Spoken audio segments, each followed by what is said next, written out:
Bismillahirrahmanirrahim. Assalamualaikum warahmatullahi wabarakatuh. Nama saya Irmawati, kelas C semester 3, jurusan Tarbiyah atau PAI. Saya akan mempresentasikan atau menjelaskan tugas makalah dari dosen Bapak Erwan Setianur MH yang berjudul Fikih Muamalah Maliyah. Pembahasan yang pertama mengenai pengertian fikih muamalah maliyah, yang kedua ruang lingkup muamalah maliyah, dan yang ketiga atau yang terakhir prinsip muamalah maliyah. Baik, yang pertama saya akan membahas tentang pengertian fikih muamalah maliyah. Fikih dalam bahasa disebut al-fikih, yaitu paham atau tahu.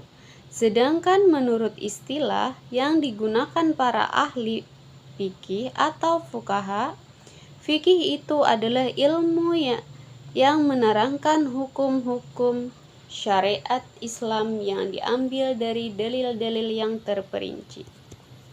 Sedangkan muamalah secara bahasa berasal dari kata a'mal ya'milu muamalah, yang artinya saling bertindak, saling berbuat, dan saling mengamalkan. Sedangkan menurut istilah, muamalah adalah tukar-menukar barang atau suatu yang memberi manfaat dengan cara yang ditentukan. Bila dihubungkan dengan lafaz fikih, mengandung arti aturan yang mengatur hubungan antara seseorang dengan orang lain dalam pergaulan hidup di dunia. Dengan demikian, fikih muamalah maliyah berarti aturan Allah yang mengatur manusia dalam kaitannya dengan perolehan harta dan benda.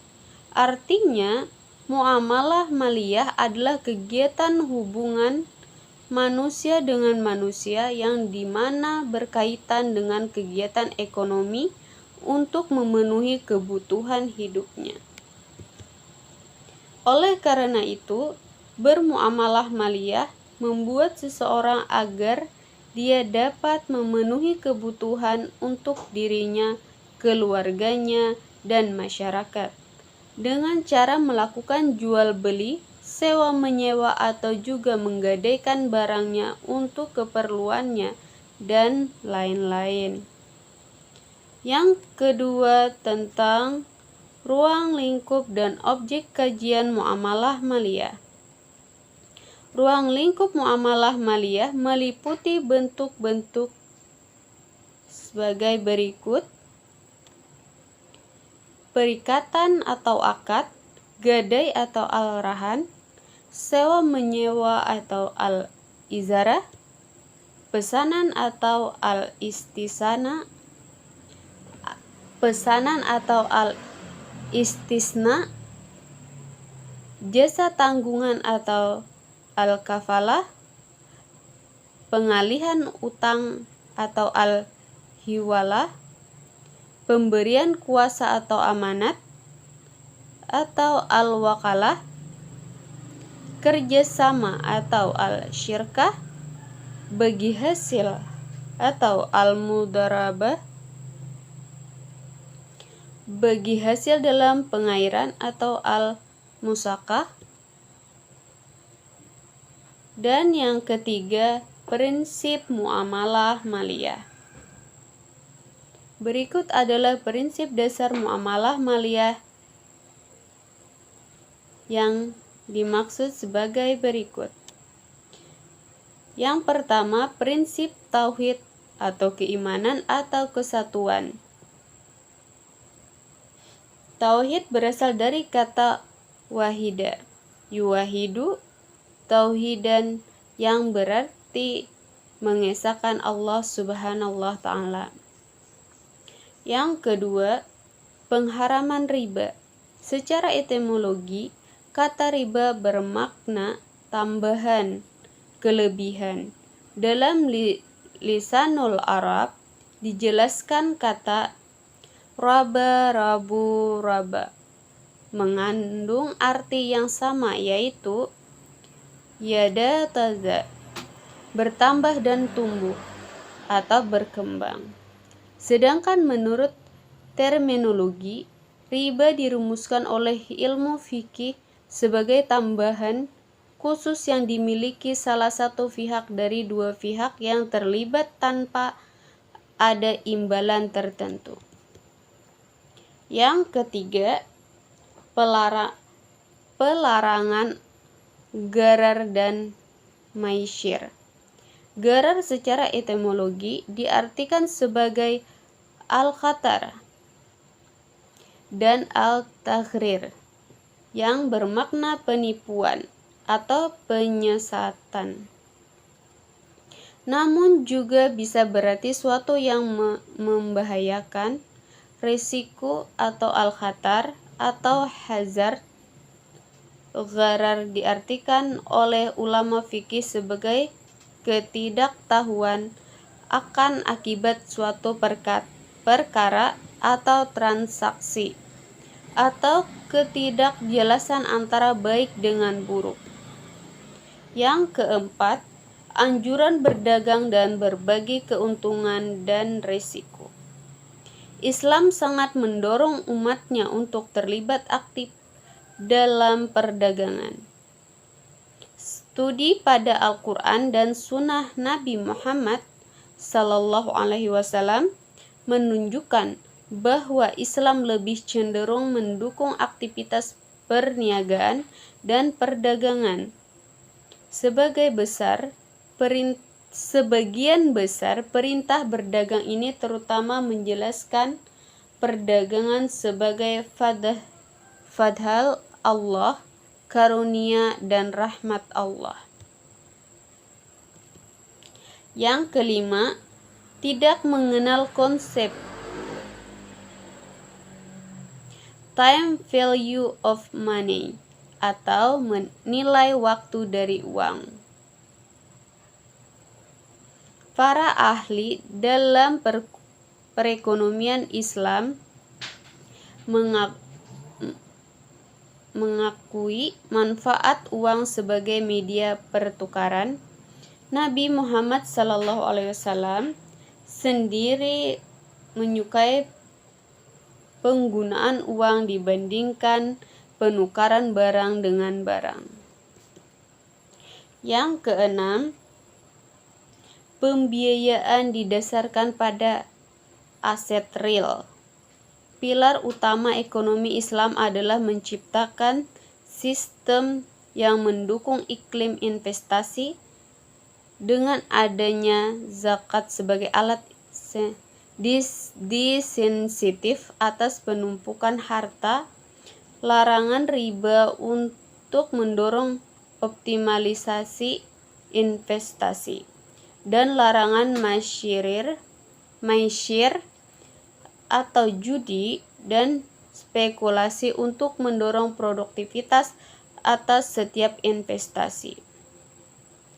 Oleh karena itu, ekonomi Islam adalah ekonomi bercorak ekonomi real yang tidak mengenal adanya dikotomi sejajar sektor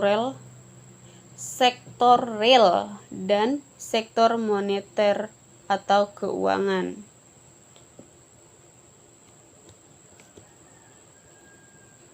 Yang ketujuh, kesucian akad. Akad secara bahasa berarti ikatan atau ariftu, perikatan perjanjian dan permufakatan atau al-ittifaq. Sementara secara istilah akad didefinisikan al-inayah sebagai hubungan legal yang diciptakan oleh pengikatan dua pernyataan yang darinya mengalir konsekuensi legal berkenaan dengan subjek kontraknya. Selanjutnya, dalam transaksi muamalah secara garis besar akad dibagi menjadi dua kategori, yaitu akad komersial atau akad tijarah adalah akad atau kontrak perjanjian yang bertujuan untuk mencari keuntungan finansial seperti pada bidang jual beli, yakni akad bai mausufah, bai sarf, bai murabahah. Pada bidang perdagangan yakni akad syirkah dan ghirar. Pada bidang pertanian seperti akad masyakah dan muzarah, dan pada bidang jasa seperti akad izarah dan ji'alah dan ji'alah atau ju'alah.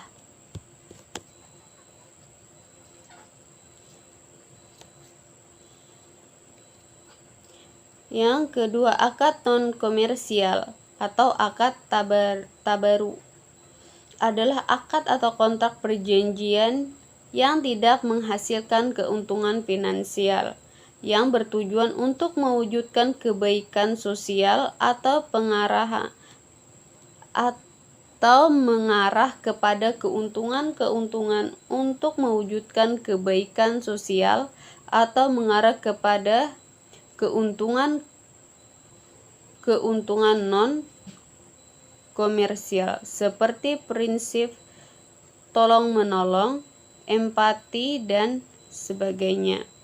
Contohnya akad adalah akad ran atau gadai, akad gard atau kredit, akad wadiah atau titipan. Dan yang terakhir, kesimpulan. Setelah penyusunan menguraikan makalah tersebut, maka berikut ini penyusunan berikan berbagai kesimpulan. Yang pertama, secara umum, prinsip dasar muamalah diartikan sebagai landasan pokok yang menjadikan kerangka pedoman dasar bagi setiap muslim yang meyakininya dalam perilaku bermuamalah. Pedoman ini berlandaskan Al-Quran dan hadis sebagai kerangka bangunan ekonomi Islam yang memiliki nilai etik dan nilai norma. Yang kedua, muamalah adalah hubungan antara manusia, hubungan sosial, ataupun hablum minan nas. Dalam syariat Islam, hubungan antara manusia tidak dirinci sejenisnya, tetapi diserahkan kepada manusia. Mengenai bentuknya, Islam hanya membatasi bagian-bagian yang penting dan mendasar berupa larangan Allah dalam Al-Quran atau larangan Rasul-Nya yang didapat dalam As-Sunnah. Hanya itu saja yang bisa saya sampaikan. Nasrun minallah wa fathun qarib wa basyiril mu'minin. Wassalamualaikum warahmatullahi wabarakatuh.